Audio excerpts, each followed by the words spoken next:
House Nigar. ইসলাম নিয়ে পশ্চিমা আলোচনা সাধারণত দুই ধরনের মানুষ নিয়ন্ত্রণ করে: পশ্চিমা ওরিয়েন্টালিস্ট অথবা পশ্চিমা আধুনিক শিক্ষায় শিক্ষিত অথবা পশ্চিমা চিন্তায় বিক্ষিত মুসলিম। পশ্চিমা অধিকাংশ আলিমও এই দ্বিতীয় ক্যাটাগরিতে পড়েন। প্রথম শ্রেণীর ফোকাস থাকে উন্নত ও অগ্রগামী পশ্চিমা সভ্যতা ও চিন্তার মোকাবেলায় ইসলাম কতটা পশ্চাৎপদ ও সেকেলে সেটা দেখানোতে। দ্বিতীয় শ্রেণীর মনোযোগ হল ইসলাম কতটা আধুনিক, কত মানবিক, পশ্চিমা সভ্যতার সাথে কতটা সামঞ্জস্যপূর্ণ তা প্রমাণে। প্রথম শ্রেণীর উদ্দেশ্য সমালোচনা, দ্বিতীয় শ্রেণীর উদ্দেশ্য সাফাই গাওয়া। তবে দুদলই পশ্চিমা সভ্যতা ও চিন্তার শ্রেষ্ঠত্ব স্বীকার করে নেয়। পার্থক্য হল একদল খাঁটি পশ্চিমা, অন্য দল বিবেক বুদ্ধি বিবেচনা বন্ধক দেয়া, যাতে উঠতে চাওয়া বাদামি চামড়ার পশ্চিমা হতে চাওয়া নেটিভ। একদল ওরিয়েন্টালিস্ট, আরেকদল মডার্নিস্ট। ঊনবিংশ শতাব্দীর শেষ দিকে এবং বিংশ শতাব্দীর শুরুর দিকের প্রচারিত ও প্রকাশিত মডার্নিস্টদের লেখাগুলো পড়ার সময় লজ্জার সুতীক্ষ্ণ অনুভূতি এড়িয়ে যাওয়া বেশ কঠিন। এরা ছিল ইসলামের আনকেল টম, হাউস নিগ্রো। দাসপ্রথা চলাকালীন আমেরিকায় মোটাদাগে দুই ধরনের দাস ছিল: হাউস নিগ্রো, যারা ঘরে কাজ করত, মনিবের সাথে ঘরের ভেতর থাকত, মনিবের উচ্ছিষ্ট খেত আর নিজেকে পরিচিত করত মনিবের পরিচয়ে; অনুগত দাস, যে তার দাসত্ব মেনে নিয়েছে এবং কষ্টকর মুক্তির বদলে বেছে নিয়েছে আরামদায়ক দাসত্বকে। যখন অন্য কোনো দাস মনিবের বিরুদ্ধে বিদ্রোহ করে, তখন মনিবের চেয়েও বেশি উত্তেজিত হয়ে তেরে আসে এই হাউস নিগ্রো। হ্যারিয়েট বিচার শেটার এর বিখ্যাত আঙ্কেল টমস কেবিন বইয়ের মূল চরিত্র আঙ্কেল টম একজন হাউস নিগ্রোর প্রকৃষ্ট উদাহরণ। দ্বিতীয় প্রকারের দাসরা ছিল ফিল্ড নিও। তারা মাঠে কাজ করত উজ্জাস্ত, প্রতিদিন তাদের উপর চলত নির্মম নির্যাতন। ফিল্ড নিও ঘৃণা করত তার মনিবকে এবং তার দাসত্বকে, সে মরিয়াছিল মুক্তির জন্য। ধারণা ছিল ইসলামের সমর্থনে কথা বলার অর্থ হল ইসলামের কোনো কিছুই ইউরোপীয়ন দর্শন এবং নৈতিকতার সাথে সাংঘর্ষিক না, এ কথা প্রমাণ করা। বলাই বাহুল্য, এ ধরনের প্রচেষ্টার মূল ভিত্তি হল পশ্চিমা সভ্যতার সাপেক্ষে ইসলামকে সঠিক প্রমাণ করা, যার অর্থ হল শুরুতেই পশ্চিমা সভ্যতাকে মানদণ্ড এবং শ্রেষ্ঠ হিসেবে মেনে নেওয়া হচ্ছে।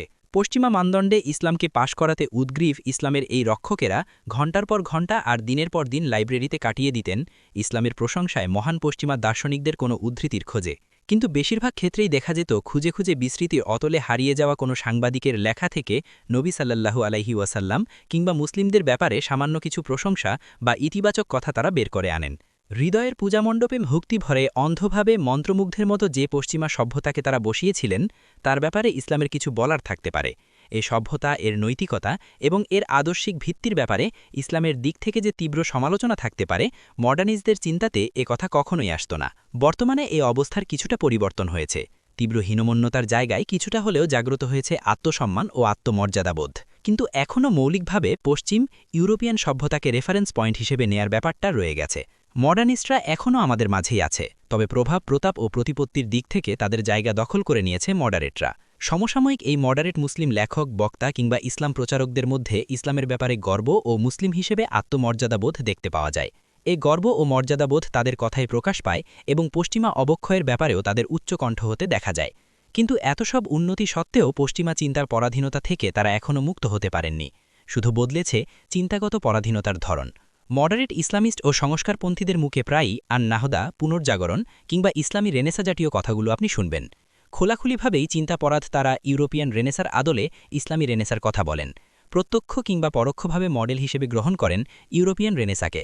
কিন্তু ইসলামের দৃষ্টিভঙ্গি থেকে, এমনকি নির্মম ঐতিহাসিক অবস্থান থেকে রেনেসা আসলে কি? খ্রিস্টবাদ শক্তিশালী হওয়ার মাধ্যমে যে পৌত্তলিকতা ইউরোপের ওপর প্রভাব ও নিয়ন্ত্রণ হারিয়েছিল, সেই প্রকৃতিপূজারী গ্রেকো রোমান পৌত্তলিকতার পুনর্জন্ম হল রেনেসা। বর্তমানে আমরা যে পশ্চিমা অবক্ষয় ও অধঃপতন দেখি, মডারেট ও সংস্কারপন্থী ইসলামিস্টরা যার সমালোচনা করেন, পৌত্তলিক রেনেসা এবং এর আদর্শই তার উৎসমূল। ডানপন্থী রক্ষণশীল পশ্চিমা খ্রিস্টানদের, যারা বেশিরভাগ ক্ষেত্রেই ইসলাম বিদ্বেষীয় হয়ে থাকে, বিরোধিতা করতে গিয়ে অত্যন্ত গুরুত্বপূর্ণ যে বিষয়টি মডারেট মুসলিমরা এড়িয়ে যান, তা হল দুটো ধর্মকে, ইহুদি ও খ্রিস্ট ধর্মকে ধ্বংস করা এ শক্তি ও মতাদর্শ ইসলামের জন্য হুমকি। বিশ্বব্যাপী সেকুলারিজম ও লিবারালিজমের যে তাণ্ডব গত প্রায় ১ শতাব্দী জুড়ে আমরা দেখেছি, রেনেসা ও ইউরোপিয়ান এনলাইটেনমেন্ট থেকেই তা উদ্ভূত। বর্তমানের মুসলিমদের বিশাল একটি অংশ হয় এ হুমকিকে এড়িয়ে যান, অথবা মনে করেন ইসলামের অন্তর্নিহিত শক্তি ও আদর্শিক দৃঢ়তার কারণে এই হুমকি গ্রাহ্য করার প্রয়োজন নেই। ইসলাম অবক্ষয়, বিকৃতি কিংবা দূষণের ঊর্ধ্বে, এ কথা আমরাও স্বীকার করি, বিশ্বাস করি। কিন্তু সমস্যা হল, ইসলামের ক্ষেত্রে যে কথা খাটে, সে কথা মুসলিমদের ক্ষেত্রে খাটে না। কর্তৃত্বশালী সভ্যতা হবার পরও রাষ্ট্র ও সমাজে ব্যাপক প্রাতিষ্ঠানিক কাঠামো ও শক্তিশালী ভিত থাকা সত্ত্বেও, যেখানে ইউরোপের খ্রিস্টবাদ সেকুলারিজম ও এনলাইটেনমেন্টের প্রচণ্ড আক্রমণের সামনে টিকে থাকতে ব্যর্থ হয়েছে, সেখানে কিভাবে বাহ্যিক ও অভ্যন্তরীণভাবে সামরিক, সাংস্কৃতিক ও মতাদর্শিক আক্রমণের সম্মুখীন দুর্বল, দুর্দশাগ্রস্ত ও বিভ্রান্ত মুসলিমদের ক্ষেত্রে ভিন্ন ফলাফল আশা করা যেতে পারে। মডারেট ও সংস্কারপন্থী ইসলামিস্টদের মুখে আজ আমরা বারবার শুনি, আমরা পশ্চিমের কাছ থেকে ভালোটা নেব, মন্দগুলো বাদ দেব। একজন মুসলিমের কাছ থেকে, বিশেষ করে ইসলামের শ্রেষ্ঠত্বে বিশ্বাসী হবার দাবি রাখা ইসলামপন্থীদের কাছ থেকে এমন কথা শোনাটা বেশ অদ্ভুত। ইসলাম পরিপূর্ণ, একটি সম্পূর্ণ, স্বতন্ত্র ও স্বাধীন বিশ্বদৃষ্টিভঙ্গি, world view.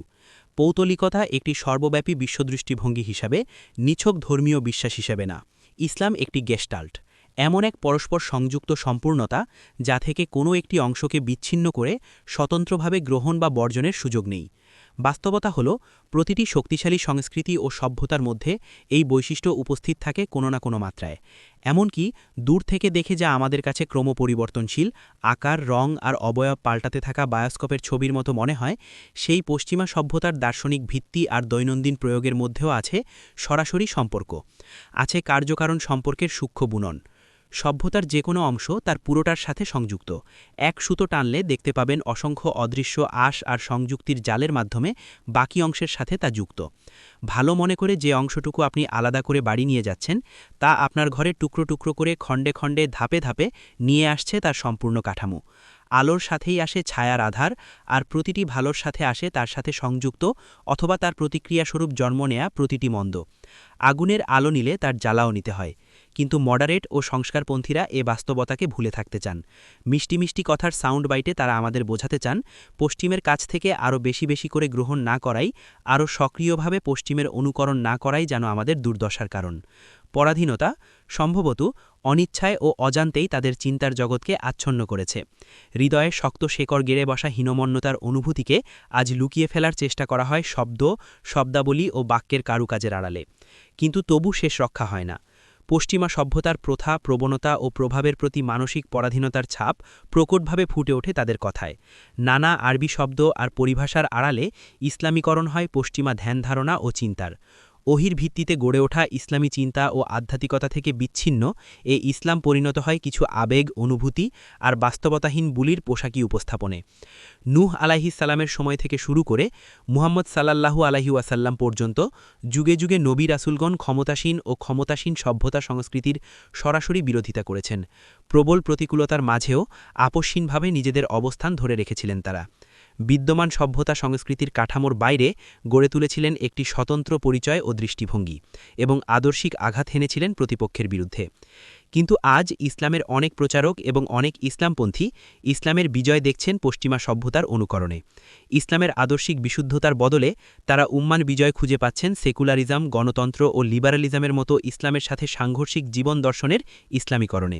Secular identity politics এবং লিবারেল বয়ানের ভাষায় সংজ্ঞায়িত করছেন মুসলিম পরিচয় এবং মুসলিম হিসাবে অধিকারকে। শুধু নিজেকে পশ্চিমের চোখে দেখে তারা ক্ষান্ত হননি। না, বরং উদারনৈতিক পশ্চিমের সাথে সামঞ্জস্যপূর্ণভাবে ব্যাখ্যা করার চেষ্টা করছেন ইসলামকেও। পশ্চিমের ভাষায় তর্ক করতে গিয়ে ভাষার মারপ্যাচে আটকা পড়ে ছাড় দিতে বাধ্য হচ্ছেন ইসলামী শরিয়ার অনেক বিষয়ে। খিলাফা, শরিয়া শাসন, হুদুদ, বহুবিবাহ, বাল্যবিবাহ, জিহাদ থেকে শুরু করে দাড়ি টুপি কিংবা নিক্কাব হিজাবের মতো একেবারে ব্যক্তিগত পর্যায়ের বিষয়কেও তারা পশ্চিমা তর্কের ভাষায় সমর্থন করাকেই সমীচীন মনে করছেন।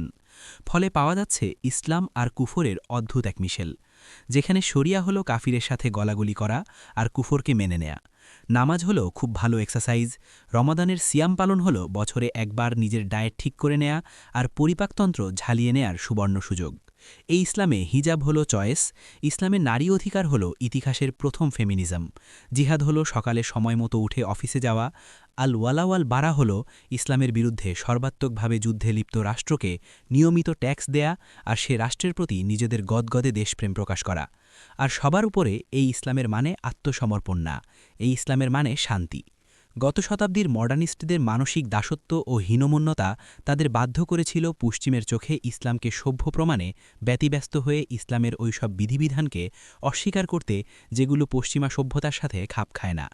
আর এ শতাব্দীর মডারেট ইসলামিস্টরা পশ্চিম ও ইসলামের মৌলিক সংঘর্ষকে অস্বীকার করে কুফর ও কুফর সভ্যতার ইসলামীকরণ করতে গিয়ে ইসলামী শরিয়াকে ব্যাখ্যা করছেন পশ্চিমের শেখানো ভাষায়, পশ্চিমের উপযোগী করে, আর তা করতে গিয়ে বদলে ফেলছেন ইসলামকেই। এ কারণেই দেখবেন ওরিয়েন্টালিস্টদের প্রচার করা থিসিস, ইসলামী সভ্যতা যখন থেকে বিজ্ঞানী ও দার্শনিক জন্ম দেয়া বন্ধ করেছে, তখন থেকেই ইসলামী সভ্যতার অধঃপতন, অবক্ষয় আর পশ্চাৎপদতার শুরু। মডার্নিস্ট বলুন, মডারেট বলুন কিংবা ট্র্যাডিশনালিস্ট, সবাই বিনা বাক্য ব্যয় গ্রহণ করে নেয়। এই অনুভূতির সাথে যুক্ত হয়েছে কাল্পনিক ইসলামী রেনেসার ব্যাপারে এক উদ্গ্রীব বেপরোয়া মুগ্ধতা। তারা বিস্মৃত হয়েছেন যে ইসলামের দৃষ্টিকোণ থেকে অধঃপতন ও অবক্ষয়ের চেয়েও বিচ্যুতি বেশি ভয়ঙ্কর, কারণ অবক্ষয় হল ক্লান্তি ও শিথিলতার উপসর্গ, অন্যদিকে বিচ্যুতি হল ভুল গন্তব্যের দিকে অসুস্থ গতিশীলতা। পাগল কিংবা ভূতগ্রস্ত দ্বৈতের চেয়ে ঘুমন্ত দ্বৈত উত্তম।